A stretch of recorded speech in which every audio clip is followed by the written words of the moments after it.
Halo teman-teman, saya Yunus dan saya akan menunjukkan kepada kalian beberapa tipe soal pengetahuan kuantitatif dalam soal SNBT, Seleksi Nasional Berbasis Tes, dan bagaimana cara mengerjakannya dengan cepat dan mudah. Langsung saja menuju soal yang pertama. Jika data bilangan asli berikut A 5, B 7, C 9 tidak mempunyai modus, maka nilai A ditambah B yang mungkin adalah 5, 8, 9, 10, 13. Banyak pernyataan yang benar. Oke, kita tahu bahwa modus itu adalah data yang paling banyak atau data yang paling sering muncul. Sehingga agar data bilangan asli tersebut tidak memiliki modus, maka datanya semuanya harus berbeda. Tidak ada yang sama. Kemudian yang diminta dari soal itu adalah nilai yang mungkin terbentuk dari A ditambah B. Bagaimana cara mencarinya? Mudah saja.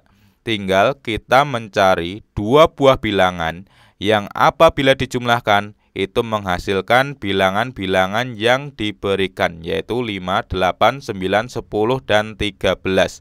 Kita uraikan satu persatu. 5 itu bisa kita bentuk atau kita dapatkan dari 1 ditambah 4. Dengan A-nya itu adalah 1, B-nya itu adalah 4. Perhatikan, ketika A bernilai 1, B bernilai 4, maka data bilangan asli tersebut masih tidak memiliki modus. Maka 5 ini mungkin terbentuk dari A ditambah B. Kemudian selanjutnya, 8. 8 ini bisa kita bentuk dari 1 ditambah 7. Dengan 1 itu adalah A, 7 adalah B. Tetapi ketika B bernilai 7, maka 7 akan menjadi modus. Sehingga 1 ditambah 7 ini tidak boleh. 8 bisa juga dibentuk dari 2 ditambah 6.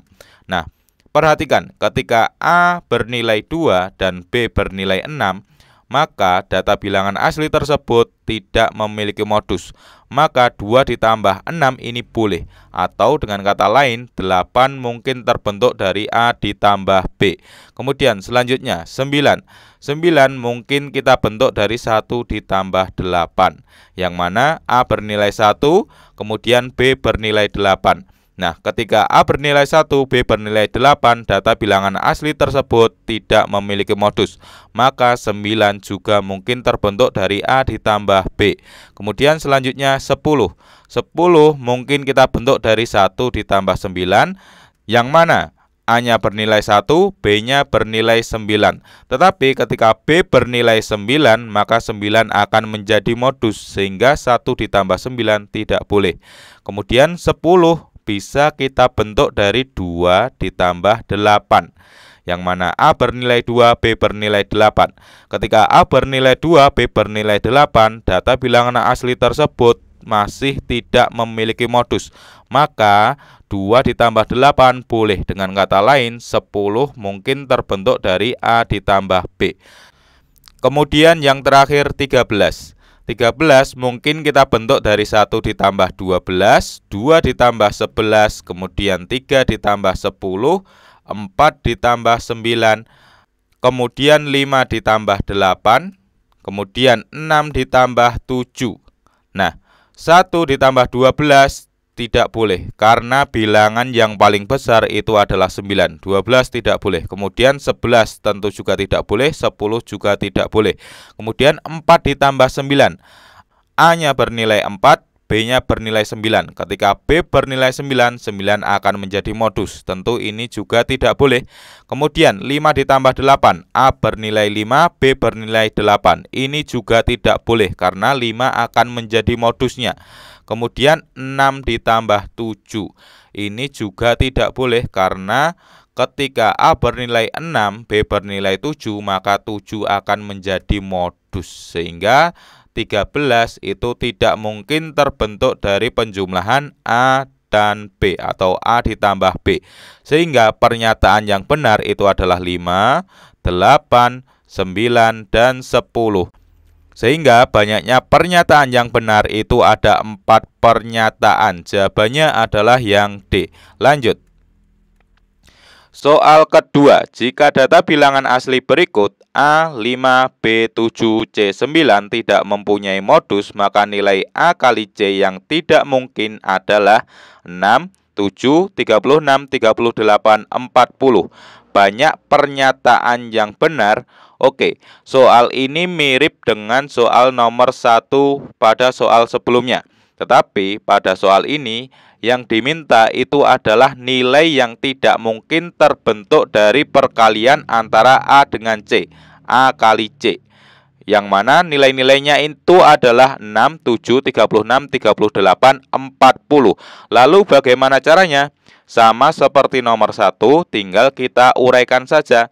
Kita cari dua buah bilangan yang apabila dikalikan itu menghasilkan bilangan-bilangan yang diberikan, yaitu 6, 7, 36, 38, dan 40. Kita uraikan satu persatu. Yang pertama, 6. 6 mungkin terbentuk dari perkalian antara 1 kali 6.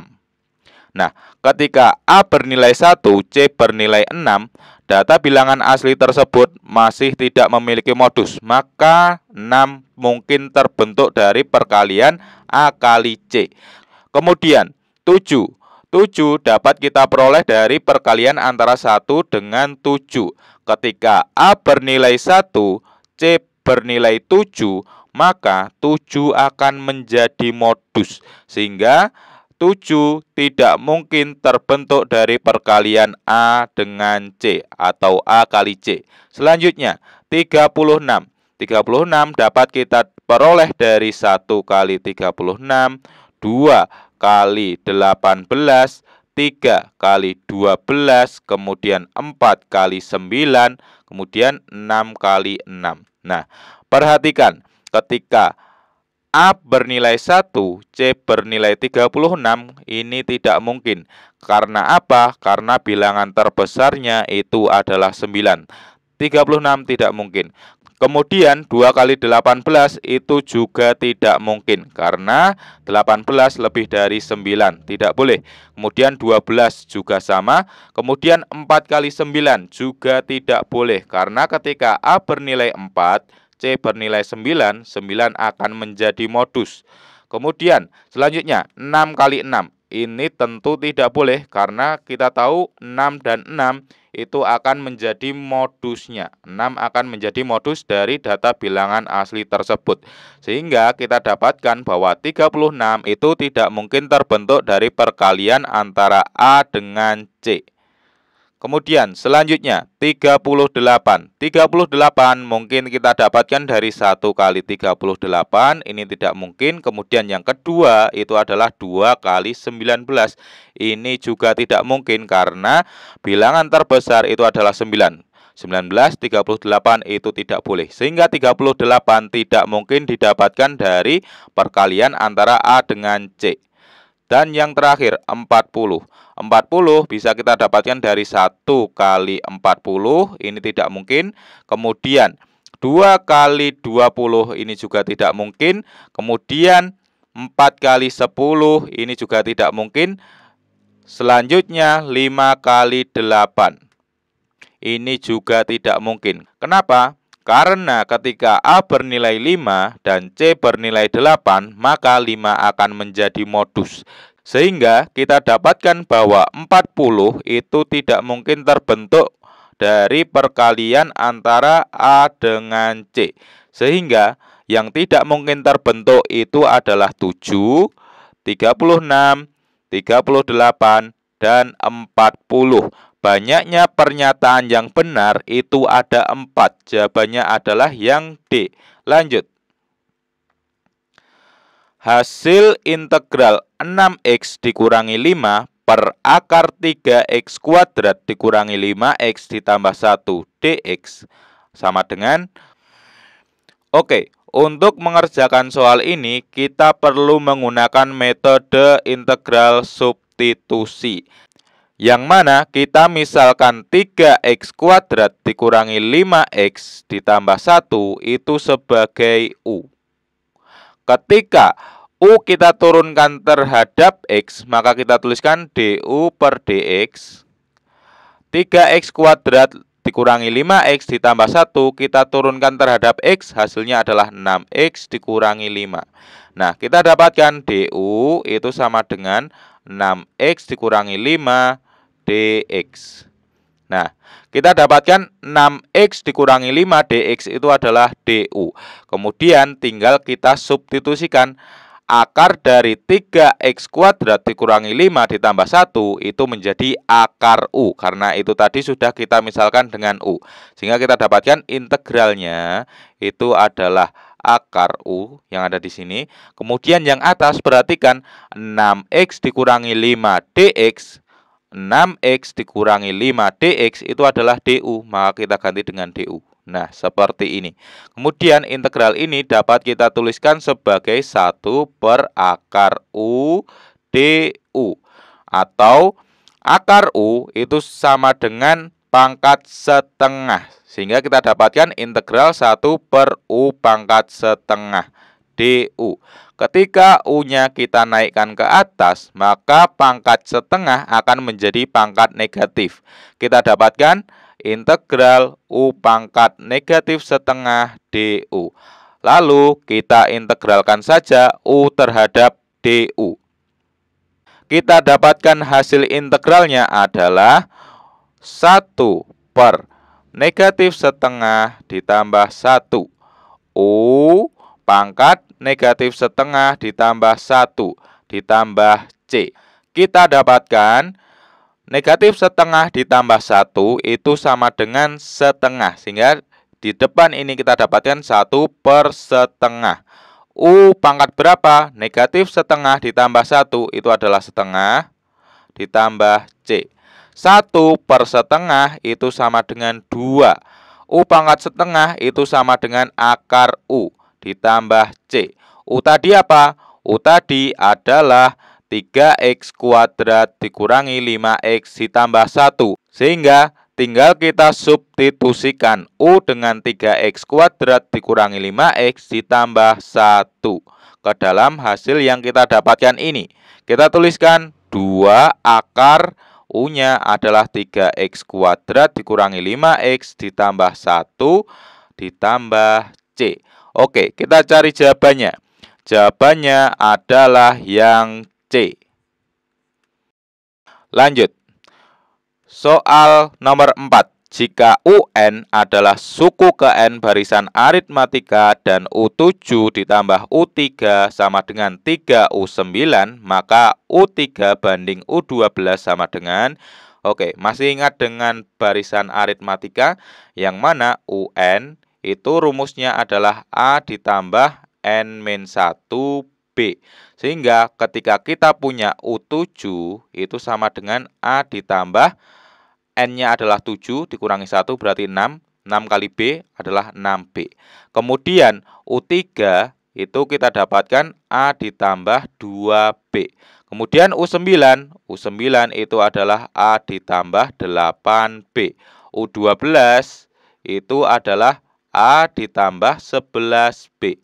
Nah, dari soal kita tahu bahwa U7 ditambah U3 itu sama dengan 3U9. Kita tuliskan U7 ditambah U3 itu sama dengan 3U9.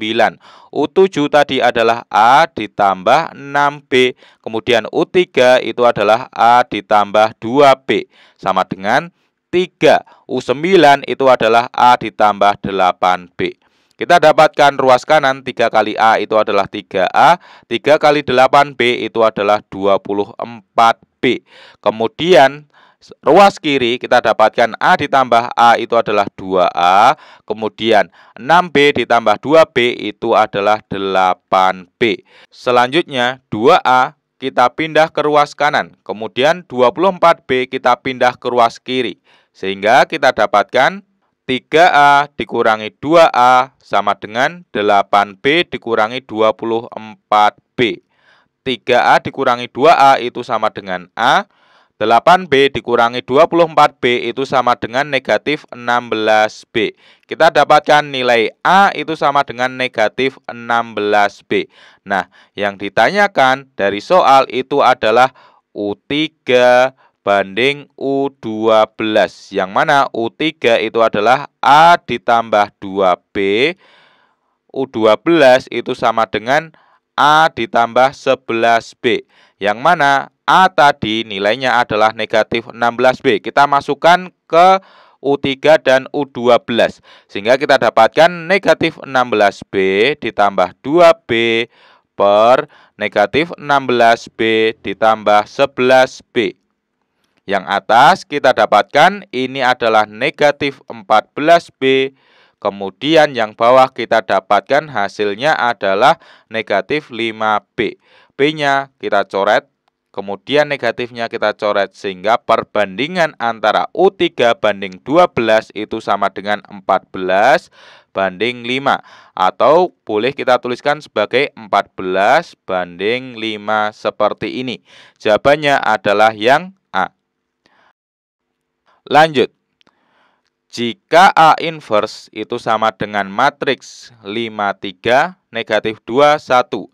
Dan matriks PQ negatif 1, 4 sama dengan A kali matriks 2, 2, negatif 3, 8. Maka P kuadrat ditambah Q sama dengan Oke. Untuk mengerjakan soal ini kita misalkan matriks yang di depan ini sebagai matriks M, matriks yang di belakang ini sebagai matriks N.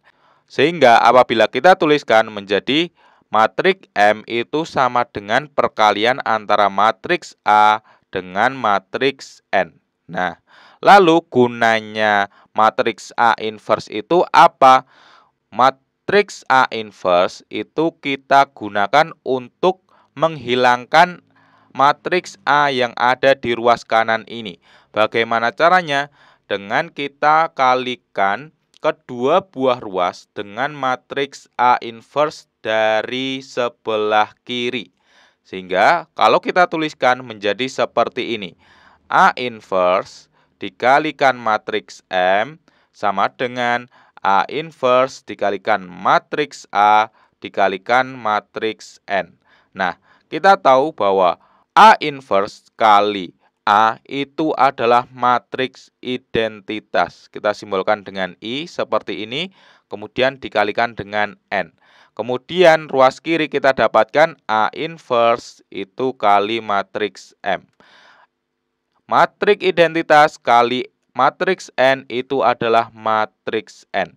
Kemudian ruas kiri kita dapatkan A inverse kali matriks M. Seperti ini. Kemudian kita tuliskan secara lengkap dalam bentuk matriks. A inverse tadi adalah 5, 3, negatif 2, 1. Ini dikalikan dengan matriks M. Matriks M itu adalah P, Q, negatif 1, 4. Kemudian sama dengan berapa? Sama dengan matriks N. Matriks N itu adalah 2, 2, negatif 3, 8. Nah, seperti ini. Lalu, sebelum kita mengalihkan kedua buah matriks ini, kita kembali apa yang diminta dari soal. Yang diminta dari soal itu adalah P kuadrat ditambah Q. Maka tujuan kita dalam perkalian matriks ini adalah mencari nilai P dan Q. Tanpa harus mengalihkan semua elemennya, kita kalikan saja elemen-elemen yang menghasilkan nilai P dan nilai Q saja. Bagaimana caranya? Perhatikan. 5 dikalikan P itu adalah 5P. Kemudian 3 dikalikan negatif 1 itu adalah negatif 3. Sehingga kita dapatkan 5P ditambah negatif 3. Itu adalah elemen matriks baris pertama, kolom pertama. Selanjutnya, perkalian matriks yang menghasilkan nilai Q kita dapatkan dari 5 kali Q itu adalah 5Q. Kemudian 3 kali 4 itu adalah 12. Maka 5Q ditambah 12. Kemudian elemen selanjutnya kita tinggalkan saja. Kemudian ruas kanan tetap sama yaitu 2, 2, negatif 3, 8. Nilai P dapat kita peroleh dari menyamakan elemen matriks pada baris pertama kolom pertama dengan elemen matriks baris pertama dan kolom pertama di sini. Kemudian begitu juga dengan Q. Kita samakan elemen matriks baris pertama kolom kedua yang ada di sini dengan elemen matriks baris pertama kolom kedua yang ada di sini. Sehingga kita dapatkan 5P ditambah negatif 3 sama dengan 2. Atau 5P dikurangi 3 sama dengan 2. 5P sama dengan 2 ditambah 3. 5P itu sama dengan 5. P sama dengan 1. Kemudian 5Q ditambah 12 itu sama dengan 2. Maka 5Q itu sama dengan 2 dikurangi 12. 5Q sama dengan negatif 10. Q sama dengan negatif 2. Yang ditanyakan tadi adalah P kuadrat ditambah Q. P kuadrat, P-nya 1, 1 kuadrat ditambah negatif 2. Itu sama dengan 1 dikurangi 2, hasilnya adalah negatif 1, jawabannya adalah yang B. Lanjut. Diketahui fungsi f(x) sama dengan x pangkat 3. Dan fungsi gx itu sama dengan 1 per akar x per 2 dikurangi 1 per 4. Nilai dari f bundaran G1 adalah, oke, ini soalnya masuk dalam bab komposisi fungsi. Nah, yang diminta dari soal itu adalah f bundaran G1. Yang mana ini sama dengan f yang dimasukkan fungsi G, yang mana fungsi G ini kita masukkan nilai X-nya itu adalah 1, seperti ini. Lalu kita masukkan terlebih dahulu 1 ini ke dalam fungsi G. Nah, kita dapatkan berapa hasilnya? Ketika X-nya kita ganti 1, kita dapatkan 1 per akar 1 per 2 dikurangi 1/4. Nah, 1 per 2 atau setengah dikurangi 1/4 itu adalah 1/4. Kita dapatkan 1 per akar 1/4. Akar 1/4 itu berapa? Akar 1/4 itu adalah setengah. Sehingga kita dapatkan 1 per setengah. Yang mana ini nilainya adalah 2. Nah, G1 itu bernilai 2. G1 itu bernilai 2. Maka G1 di sini kita ganti dengan nilai 2 sehingga hasilnya adalah F yang dimasukkan nilai 2. Nilai 2 kita masukkan ke dalam fungsi F yang ada di sini. Kalau Fx itu adalah X pangkat 3, maka kalau F2 itu sama dengan 2 pangkat 3. Yang mana nilainya adalah 8. Sehingga jawabannya adalah yang E. Lanjut. Nomor 7. Faktor persekutuan terbesar setiap dua bilangan di antara bilangan asli A, B, C adalah 1.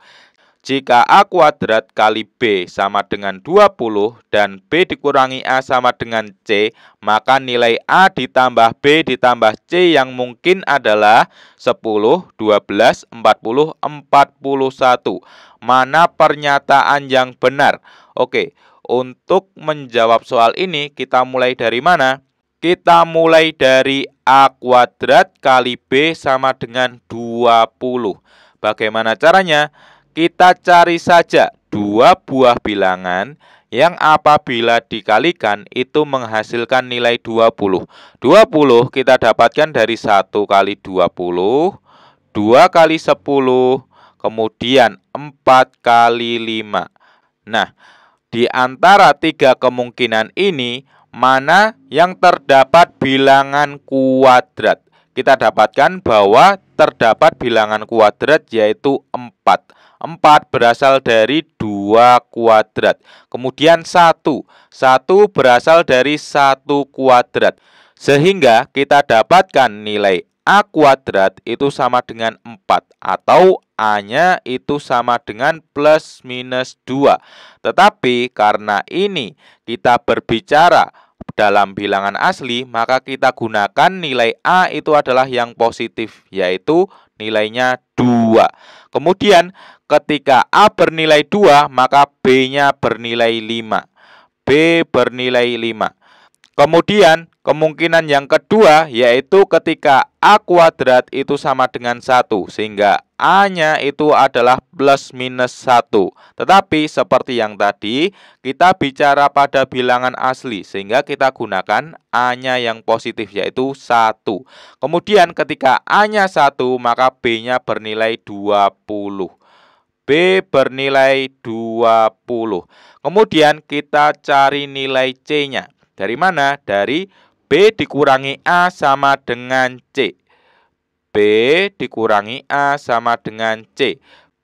Pada kondisi pertama, B-nya bernilai 5, dikurangi A, A-nya bernilai 2, sama dengan C. Sehingga kita dapatkan C itu bernilai 3.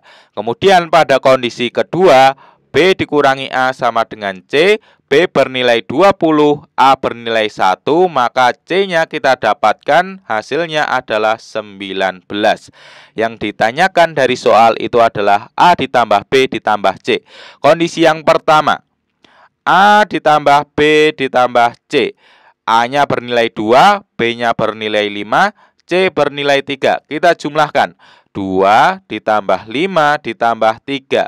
Hasilnya adalah 10. Kemudian kondisi yang kedua, yang mana A-nya bernilai 1, B bernilai 20, dan C bernilai 19.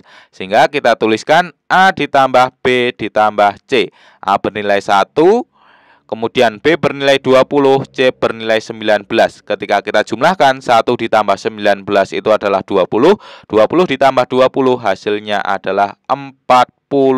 Maka nilai yang mungkin terbentuk dari A ditambah B ditambah C itu adalah 10 dan 40. Sehingga pernyataan yang benar itu adalah 1 dan 3 benar. Jawabannya adalah yang B. Lanjut. Soal nomor 8. Luas daerah yang dibatasi X sama dengan 4 dan X sama dengan Y kuadrat dinyatakan dengan ketika saya gambarkan dalam koordinat kartesius, X sama dengan Y kuadrat akan berbentuk kurang lebih seperti ini. Ini sumbu X, ini sumbu Y. Grafiknya X sama dengan Y kuadrat itu kurang lebih berbentuk seperti ini. Nah, kemudian X sama dengan 4 itu adalah garis lurus vertikal yang berada pada koordinat X-nya adalah 4. Misalkan di sini 4, maka ini adalah X sama dengan 4. Berarti daerah yang dimaksud itu adalah daerah ini. Lalu batasnya berapa? Kita cari dulu batasnya. Batasnya kita peroleh dengan memasukkan nilai X-nya sama dengan 4 ke dalam persamaan X sama dengan Y kuadrat. Kita masukkan ketika X bernilai 4, kita masukkan ke dalam X sama dengan Y kuadrat. Kita dapatkan 4 sama dengan Y kuadrat. Yang mana Y itu bernilai plus minus akar 4. Atau Y-nya itu bernilai plus minus 2. Plus minus 2. Minus 2 ada di sini, kemudian 2 ada di sini. Sehingga batas dari integralnya nanti adalah mulai dari negatif 2 sampai 2. Ternyata setelah kita lihat dari jawaban, ternyata tidak ada yang memiliki batas bawahnya adalah negatif 2 dan batas atasnya adalah 2. Nah, setelah kita perhatikan gambar dari daerahnya, ternyata daerah yang ada di atas ini nilainya akan sama dengan daerah yang ada di bawah di sini. Nah, lalu bagaimana cara menghitungnya? Kita tinggal hitung saja luas daerah yang ada di atas, kemudian kita kalikan 2 saja, seperti itu. Maka batasnya menjadi berapa? Karena di sini 0, maka batasnya adalah dari 0 sampai 2. 0 sampai 2. Lalu fungsinya bagaimana? Fungsinya karena daerah ini dibatasi oleh X sama dengan 4 dan X sama dengan Y kuadrat, grafik yang ada di sebelah kanan kita kurangi dengan grafik yang ada di sebelah kiri. Sehingga kita dapatkan 4 dikurangi Y kuadrat. diintegralkan terhadap apa? Terhadap Y, sehingga kita tuliskan dy. Nah, jangan lupa ini daerahnya baru satu, padahal kita tadi ingin menghitung dua buah daerah yang bernilai sama, maka tinggal kita kalikan 2 di sini. Nah, 2 bisa masuk ke dalam integral menjadi seperti berikut. 0, 2, 2 kali 4 dikurangi Z kuadrat dz. Yang mana kita dapatkan hasil perkaliannya itu adalah menjadi integral 0 sampai 2, 8 dikurangi 2Z kuadrat dz. Kita lihat di jawaban apakah ada? Ternyata jawabannya adalah yang C. Oke, gitu saja teman-teman pembahasan kita pada video kali ini tentang soal-soal pengetahuan kuantitatif dalam soal SNBT Seleksi Nasional Berbasis Tes. Semoga video ini bermanfaat bagi kalian. Jika kalian suka dengan video ini silahkan like. Jika kalian tidak suka dengan video ini silahkan dislike. Dan sampai jumpa pada video selanjutnya. Terima kasih.